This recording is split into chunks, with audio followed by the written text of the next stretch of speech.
রোজা রেখে কাবার সামনে দোয়া করার সাথে সাথে কবুল হয়ে গেল।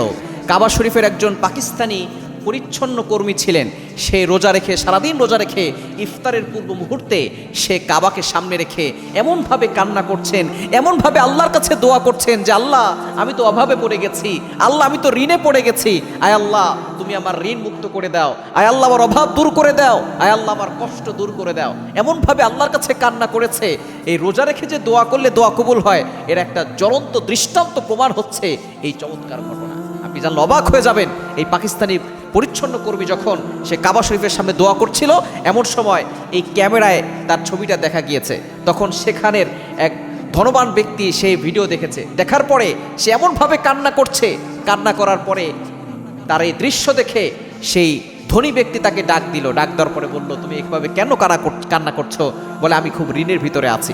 এবার সে বলল, তুমি কোনো টেনশন করো না, আল্লাহ আমাকে সম্পদ দিয়েছেন, তোমার ঋণ আমি পরিশোধ করে দিব।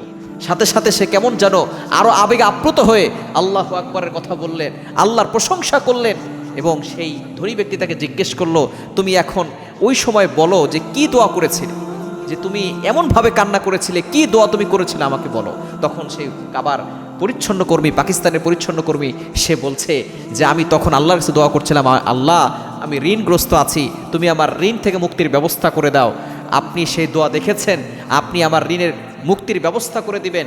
আল্লাহ তাআলা ওই দোয়া আমার সাথে সাথে কবুল করেছেন, যার কারণে আল্লাহ তাআলা আপনার মাধ্যমে আমার ঋণটাকে পরিশোধের ব্যবস্থা করে দিচ্ছেন। সুতরাং এইভাবে রোজা রেখে কাবার সামনে দাঁড়িয়ে দোয়া করলে দোয়া কবুল হয়, জ্বলন্ত একটা দৃষ্টান্ত প্রমাণ আমাদের সামনে হয়ে গেল। সুতরাং আপনি ইফতারের পূর্বে দোয়া করবেন।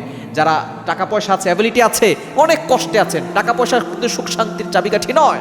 আপনি কাবা শরীফে চলে যান রমজানে, কাবাকে সামনে রেখে দোয়া করেন, ইফতারের পূর্বে দোয়া করেন, মদিনায় গিয়ে দোয়া করেন, দেখবেন আল্লাহ তাআলা আপনার সকল দোয়াগুলো অ্যাকসেপ্ট করে নেবেন, কবুল করে নেবেন।